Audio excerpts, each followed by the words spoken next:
காங்கிரஸ் பேரியக்கத்தின் சார்பாக மனதார வரவேற்கின்றேன்.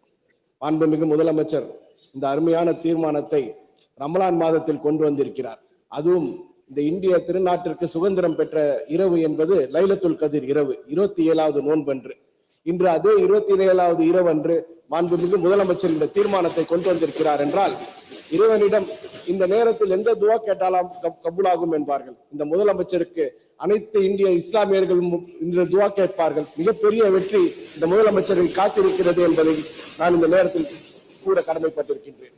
எந்த பர்சனல் லா போர்டிலும் யாரும் தலையிட முடியாது. முகமதன் லா போர்டு என்பார்கள், இந்து மேரேஜ் ஆக்ட் என்பார்கள். யாரும் பர்சனல் லா போர்டில் தலையிட முடியாது.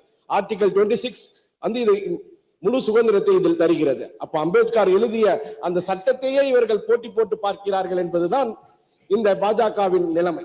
பாஜக எப்பொழுதும் திசை திருப்பும் நிகழ்வில் ஈடுபடுகிறது. எந்த நாட்டில் ஏதோ ஒரு பிரச்சனை நடந்து கொண்டிருக்கும் போது வக்ஃப் லா போர்டு, வக்ஃப் ஆக்டை கொண்டு வருகிறார்கள். நான் கேட்கின்றேன், இன்று இந்து லா போர்டு இருக்கிறது, அதில் 2 இஸ்லாமியர்களை சென்று சேர்க்க முடியுமா? அது ஏற்றுக்கொள்ளப்படுமா? அந்த இடத்தில் he will be a odd man out என்பார்கள். ஆட் மேன் அவுட் என்பார்கள். இன்று இவர்கள் திருப்பியும் இன்று இஸ்லாமியர்கள் மீது இதை கொண்டு வருபவர்கள் சீக்கிய லாக் போர்டில் அடுத்து செல்வார்கள். சீக் என்டோமென்ட்ஸ் இருக்கிறது. மிக குறுகிய குருவி போல் ஒரு கூட்டம் இருக்கிறது, பார்சி என்டோமென்ட்ஸ் இருக்கிறது. இதில் எல்லாம் இவர்கள் சென்று தலையிட்டுக் கொண்டிருக்கும் நேரத்தில் என்ன ஆகும்? இந்த நாட்டுடைய piece, the very fabric of this country is called peace. அந்த பீஸை நிலை குலைக்க வைப்பதுதான் பாஜகவின் திட்டம்.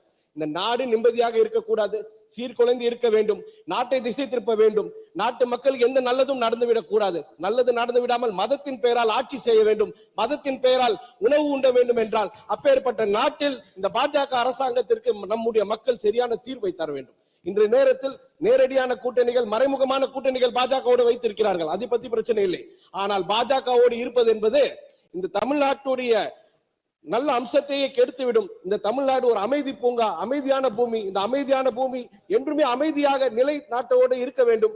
அத்தகைய நேரத்தில் தமிழ்நாட்டிலிருந்து இந்த பாஜகவை அகற்ற வேண்டும், இந்தியாவிலிருந்து இந்த பாஜகவை அகற்ற வேண்டும். இந்த பாஜகவிற்கு இந்த மன நிம்மதியையும் இந்த மதத்தின் வைத்து பிரச்சாரம் செய்பவர்களை இந்த நாட்டினுடைய துரோகிகளாக அறிவிக்க வேண்டும் என்று கேட்டவனாக இந்த மாண்புமிகு முதலமைச்சர் கொண்டு வந்த தீர்மானத்தை வரவேற்று அமர்கின்றேன் காங்கிரஸ் பேரியக்கத்தின் சார்பாக.